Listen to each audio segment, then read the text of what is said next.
Hello, ladies and gentlemen. Welcome to the Game Hub. I'm your host, GamerK, and it's the final video of 2022's Villain Month, ladies and gentlemen, and it's been a fun one. I talked about villains from movies. I did a Funko review. Heck, even a Convention Tales got it in this month. And also my most gluttonous video, the Kingdom Hearts one. But now it is time to end Villain Month with something that is definitely evil. Something that is definitely, that fits into Halloween a little bit. It's time to go bats. Because this, I believe, either this earlier this week or last week, it was National Batman Day. And sadly, I didn't get this video done in time for that, but it's time to do it. I'm not going over and I'm just going to say this, it's not Gotham Knights. It's not a review of Gotham Knights, because for one thing, I don't have a system to play it. I haven't played it yet, so I can't really talk about it. It's going to be a Batman game that I have loved since it came out. And I really hope another one comes out, because I'm going back to my Telltale videos, and it's time for Batman, the Telltale series. This game is on par with all the Telltale games that I have loved so much, and all the future ones that I intend to talk about. Releasing in 2016, the Batman Telltale game gives everything people love about Batman, but with the Telltale twists. And again, they take such a turn on the Batman lore, but at the same time, it doesn't destroy it. It makes it something its own, but it also keeps it in tone with what Batman and his entire rogues gallery and cast have to offer that everyone will love. So going into most Telltale games, it is a point-and-click adventure game with some QTEs thrown here and there. And also, your choices do affect the overall story.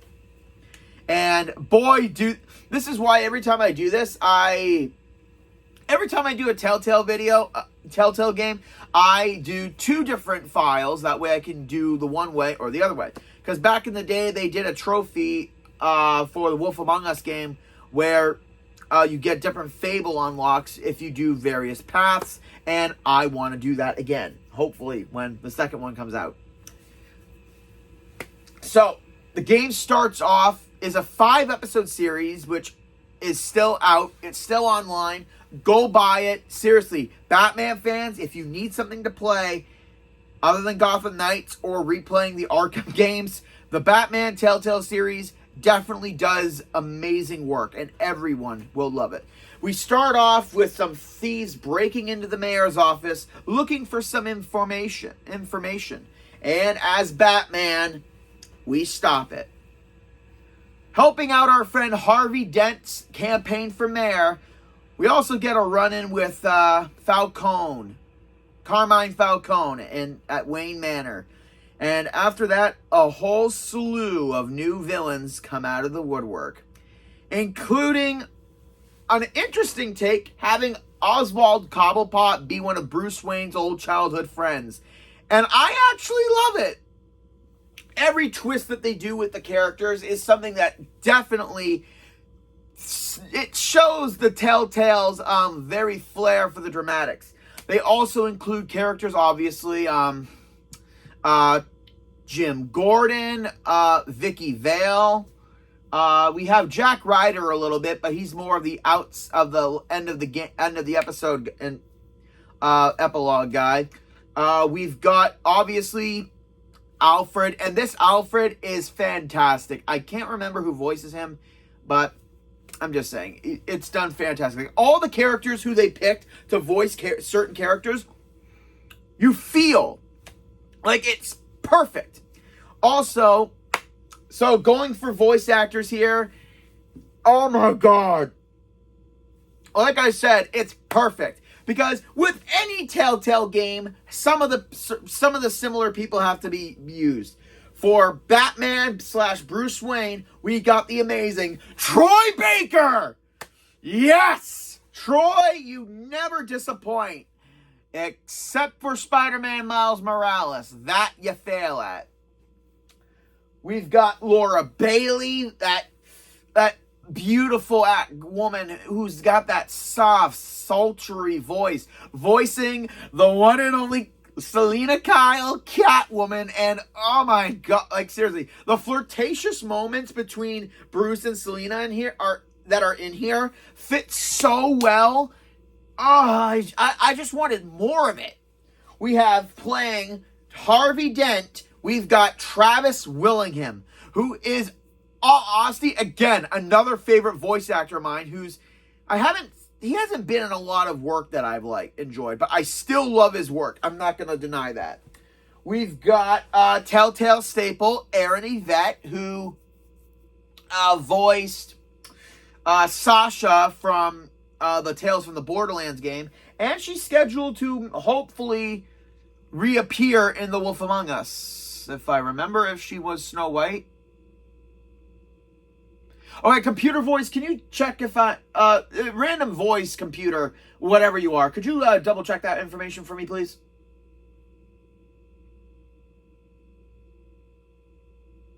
So whatever's on the screen is the actual, yeah. Let's see. We've also got a guy named Spesuk. I can't pronounce this name fully. Who voices Oswald Cobblepot, who also voiced Silco from Arcane. So yeah, that's an amazing voice. We also got McNaughton voicing Carmine Falcone, who also voiced is the voice of Sully from Uncharted. So, God, that makes so much sense. And we also got everyone's favorite Fenoy. I can't remember his full name. Fenoy from The Walking Dead, playing Lucius Fox. Yeah, Lucius Fox is in this game. Yeah. And I'll get to the two main villain roles when I get to them, guys. Oh, right. Aaron Yvette is voicing Vicky Vale in this game. Okay, I'm going to say this. The designs that they go through for the Telltale game, for this game, it feels like an interactive comic book. I mean, all Telltale games have that interactive comic book feel to them, from Fables to Telltale to all of them. But this one, especially because it is Batman and it is DC, they do it so it does have the comic book feel to it, and I love it. It's fantastic. And one thing I do love about this game is that the choices that we make are basically not just on the actions that we do at the time, but also during key moments in the game, we will have to choose whether we want to go as Bruce and do the more diplomatic approach, or do the Batman approach in the shadows. Now, again, any choice you make will affect the overall story, but you will have no clue how, because the choices don't affect just episode to episode, but prolonging the entirety of the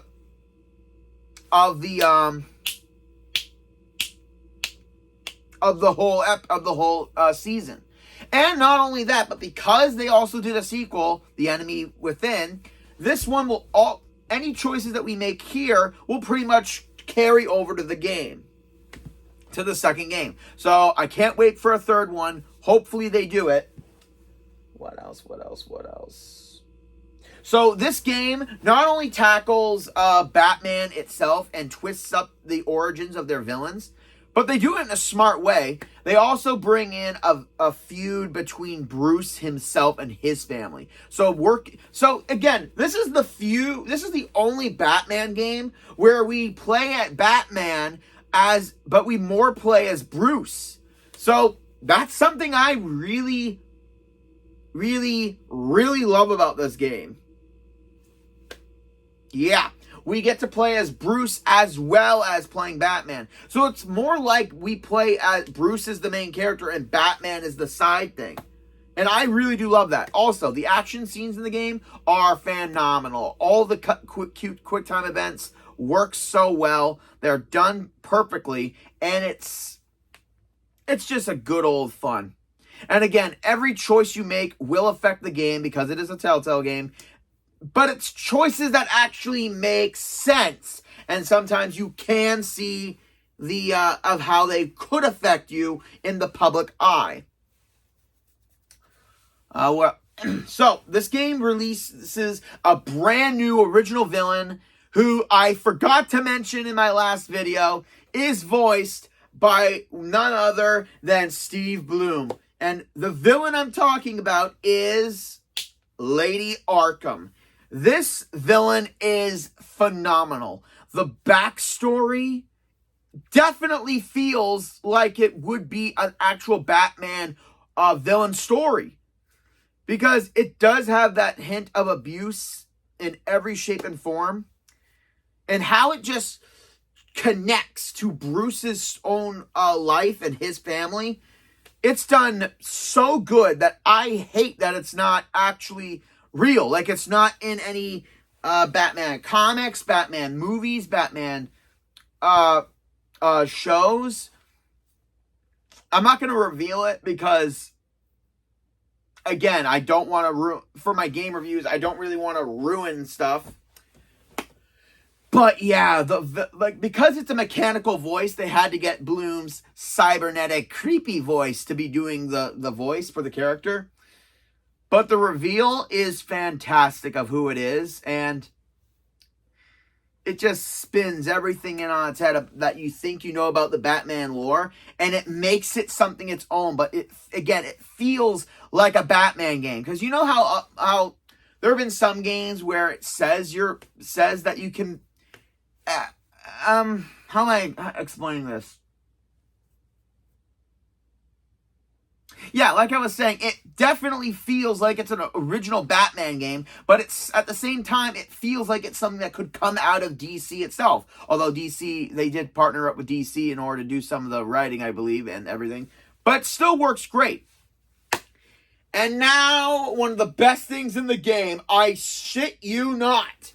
At the beginning of episode 4, yeah, we only get this dude in one episode, but he completely is the catalyst to make the entirety of season 2 what it is. We are given John Doe, aka Future Joker. And I'm gonna be honest, the voice actor has done very little. But I got to give him props. If anyone from Telltale sees this, or anyone who knows the guy, send him this video, because I got to give him props, because he is up there with some of my favorite Jokers. Right below Hamill and Monaghan, but right above Nicholson and Ledger. He is right there in the middle. Also, Troy Baker, he did a very good Joker himself. But he is right there in the middle of the best ones. Anthony and Gruber. This dude, I don't know how they found this guy, but I am 100% happy they did. He is by far, in terms of video games and voice acting, one of the best Jokers I've ever heard of. He's simplistic, but he has the Joker flair that I love, and the insanity. It's overall enjoyment, and I love him every chance I get to see John Doe on. Yeah, his name's John Doe throughout the series until, season 2. It's done so well. And this is not a Joker that everyone knows. This is a Joker that feels original, but it still feels like it could happen. And I'll explain more of that in season 2. Let's see what else we got here. So yeah, it's got the basic Telltale formula game, but it's got a new age edge to it. Okay, I say new edge, but this game's 6 years old, but you know what I mean. It brings forth a new realm of Batman lore that can honestly be used, and it should. Actually, you know what? I might actually do this kind of John Doe in the future if I could find the outfit and everything, because I do love doing Joker. And one thing I do love about this is, the thing with Telltale is I can never predict where the twists are going to come from. Because the thing about a Telltale game, especially the Batman ones, is that when you think you know what the hell's going to happen, they flip it on its head and then shove it out a window because something new just came in. Is that a good analogy? Basically what I'm saying is that they take everything that you could possibly imagine that's going to happen, and they blindside you. I've been blindsided 5 times when I played this game. Because a rule of mine is, for a Telltale game, I do not watch any walkthroughs. I don't do anything. I mean, to be fair, that should be said with anything, with any game. But especially Telltale games, because it's all story-based. But one of my major complaints about the game is some of the decisions that you get to make in the game don't really make sense. Like, for one, at the end of episode 2, if you choose to save Harvey, Catwoman gets injured, and Harvey doesn't go split face, but he still goes crazy. He's just not 2 minds of anything. Whereas if you save Catwoman, his face gets burned off. So I always go that way because, yeah, it's Harvey Dent. I want to see him as Two-Face.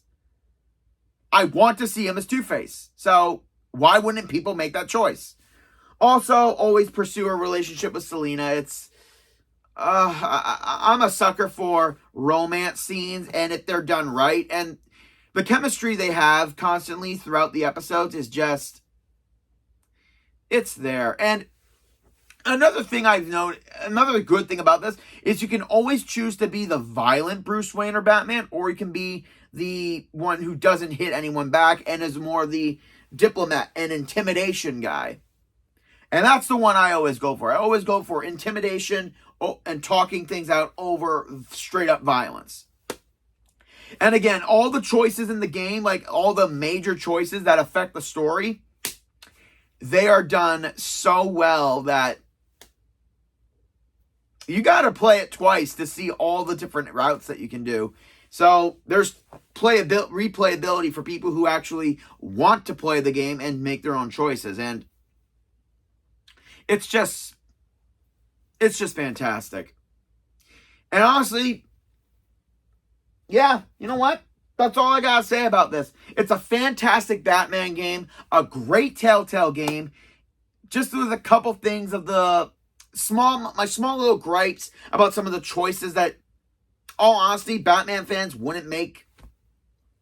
But overall, because they did a sequel game and there's room for a third, and with Telltale back on the board, we'll see what they have in store for us.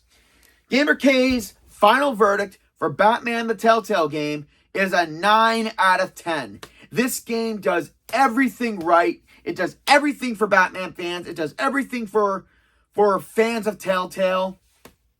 And for me, it just added one more person in my Game Hub alumni voice actors list that I really hope he could come to a convention one day, because I would love to meet John Doe. And that's it for this video, ladies and gentlemen. Hope you enjoyed it. I hope you enjoyed Villain Month this year. Like, comment, subscribe down below. And join me next week, where it's my birth month, where we're going to start things out. We're going to start things off with a... what am I reviewing next month again? Here we go. Join me next month, ladies and gentlemen, where I start off November with something that's tasty, something that's a little delicious, but also an absolute pain in the ass. This is GamerK, logging out.